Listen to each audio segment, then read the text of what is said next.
What up? I'm back. It is I, Nails the Mad. And today I'm going to be talking about my first military sci-fi Neal Asher novel, Shadow of the Scorpion. Now, a disclaimer, my opinion sucks. But I gotta make these book review videos because with every one it gets a little bit better. Because I haven't read very many sci-fi novels. I've only read like Dune, some Halo books. So I'm pretty new to sci-fi. Started reading Sundiver by David Brin. Um, So I haven't finished too many hard sci-fi books. And this, I don't know if it qualifies. In some aspects, yeah, with the world building, I think, based on what I know. So anyway, um, what the hell? You're gonna hear the opinion of a novice to the genre, a newbie. But I love this book, and so it's definitely getting me hooked, and I could see myself investing a lot of time in my future reading sci-fi. So similar books, please recommend to me. Anyway, the review. Okay, so I believe this is the 10th books published chronology in Neal Asher's Polity universe. It's called the Polity series, but in the chronology, I believe it is the third. And there's so many Polity books, probably more than 20. And the universe is so big and expansive.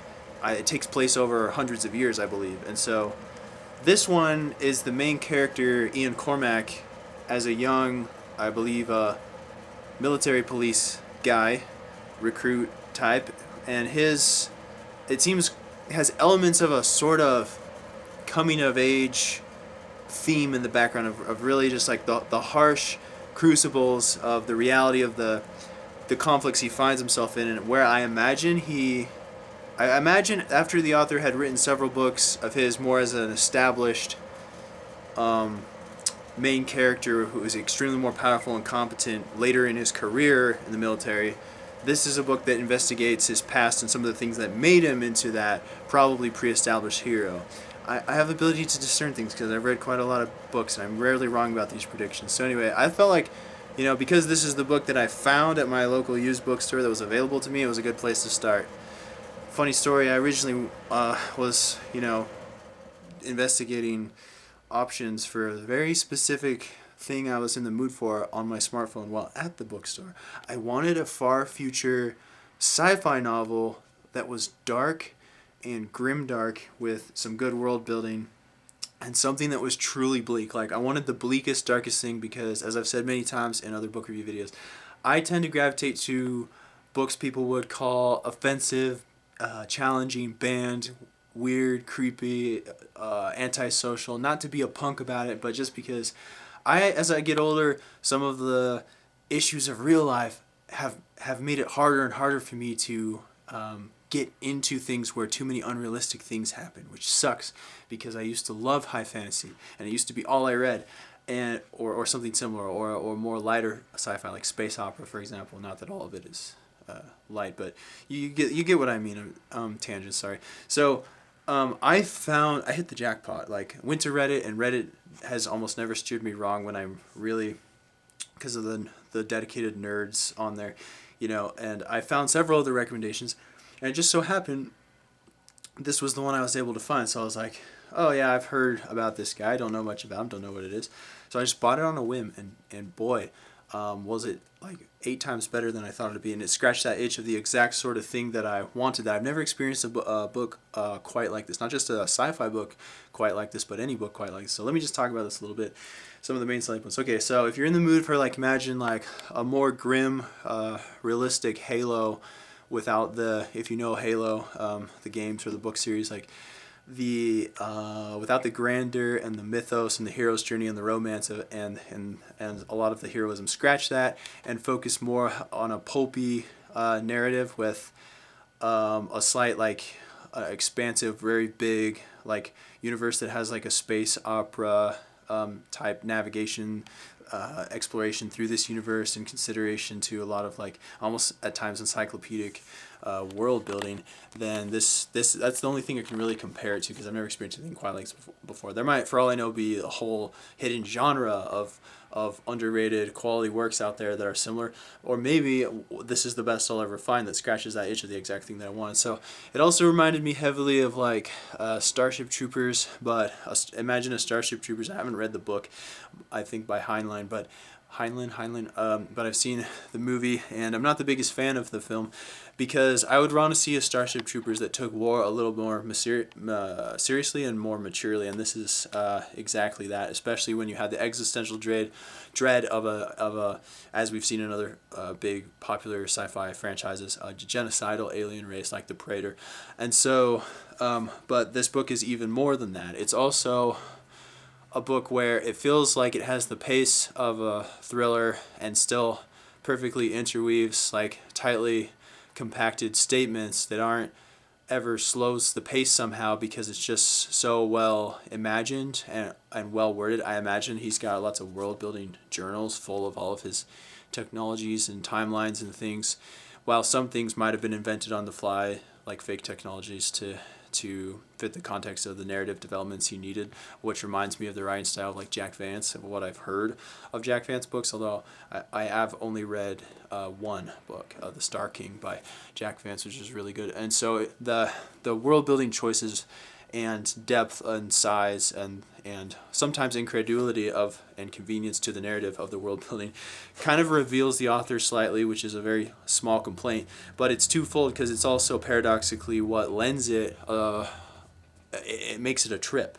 It makes it a trip, an adventure, infused with a sort of creative energy that you want to spend more time in this universe and know more about the application of these technologies, how it affects society, how it affects troops in the military, for example, and we get a lot of insight into that, how it affects the medical world, how it affects people psychologically and sociologically.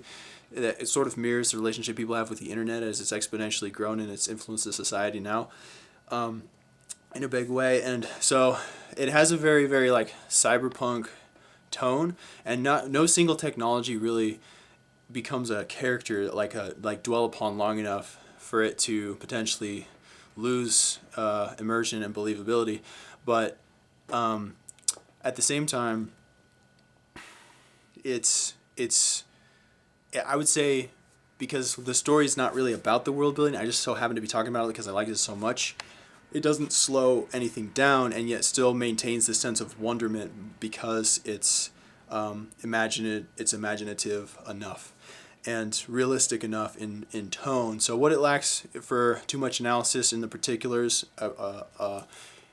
according to believability, it makes up for with the sheer size of the ideas in the technology at this stage in this potential future development of humanity, and especially as it applies to the military campaigns and all that. And so sometimes you could say, in summary, what I just said, too many ideas, but in having so many ideas, it maintains the adventure somehow, that feeling of adventure and that feeling of being mentally expanding, wanting to know what happens next.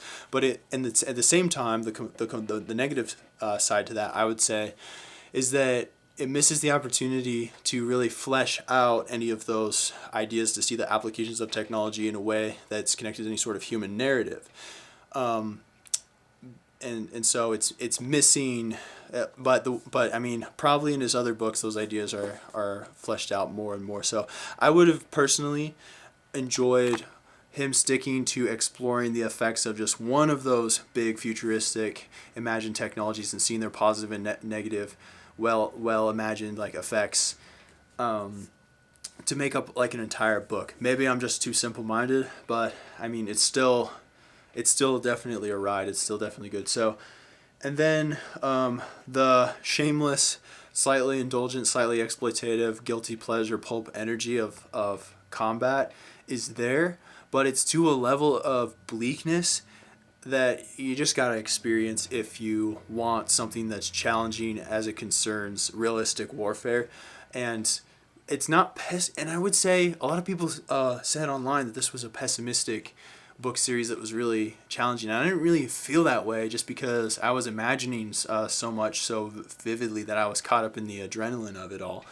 when the mystery and the treachery is unfolding in a particular narrative that I'm not going to give away, and you're seeing the associated imaginative elements of the world building in play, especially with like weaponry and the way certain technologies are able to heal and fix soldiers, and the psychological effects that brings, especially on the synthetic characters, and so it's a little bit like gets ahead of itself with ideas, but that contributes to the somehow that's perfectly interweaved in a way I've never experienced before with the pulpy action story there's not really like anything terribly profound, and there's no like poetic asides where the character tries to sit down and process some of the trauma that some of these events bring, and for that it is extremely bleak and mechanical, but meta at the same time in the way you can imagine people in this particular future evolution timeline would probably be. And so some of the more existential ideas that it really evokes, like the biggest takeaways of all, is the idea of repeating history, and that's it, and on just a bigger level with technology. So far away from something utopian, but for me personally, more believable. Therefore, as the narrative progresses, much more emotionally resonant, much more vividly imagined, and overall just more powerful of a book. And so I will probably end up reading a lot, if not all of these of the Polity series, because I just want to spend more time in this universe. And so yes, perfect, like really hardcore, like challenging, bloody action, adrenaline,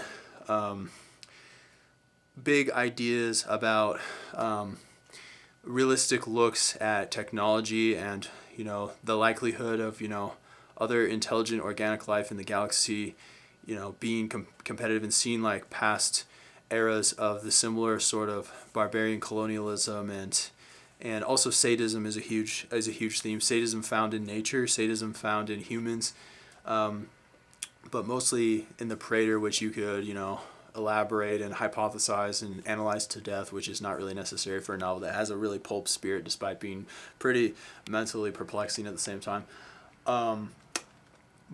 But yeah, so there is some truly shocking, horrifying things in here, but to me, the slight, at times seeming needless, sadistic exaggerations drive the greater point home that gets me closer to imagining what war, past, present, and future is truly like, having never experienced it in the real world myself. Yes, so basically, it is definitely different, extremely unique military sci-fi that really packs a punch. Sorry about the background noise. And damn, I don't know what else. I hope I didn't miss anything crucial, but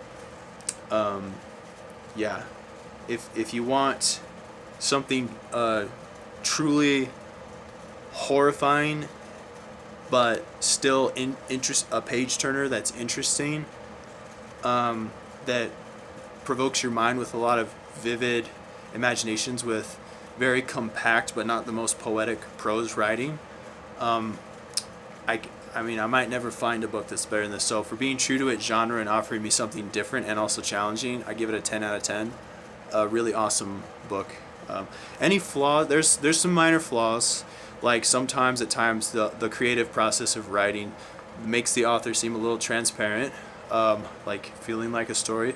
Like I can sort of feel like I can psychically get in his head through a time portal in a way, imagining like, well, thinking like the author, where do I want the story to go? Because sometimes there's some convenient developments with the implications of some of the future technologies that just seem a little too convenient and take you out of it slightly. But that's a really soft, like needless complaint. In the end, it's plenty believable, plenty visceral, vividly imaginable, for me personally anyway. And I think I'm pretty down to earth when it comes to requiring a lot of realism to get immersed. So if it can do that for me, it could probably do it for most people. So I think I give it a solid. I think 10 out of 10 is a fair, highly recommend review rating anyway. So yeah, Shadow of the Scorpion is a ride. It is badass. Can't wait to read Grid Linked, the next book in the Polity series. And I don't think chronology matters too much, except for the sets of books in chronological order dealing with a certain story arc. Like I guess I don't know what it's called, the sequels, direct sequels to Grilling, because this is a standalone in the same universe. So it and says because it's set chronologically before, although it was the 10th book in publishing order, I don't think it matters too much to read some of these books out of order, but it helps to know the timelines.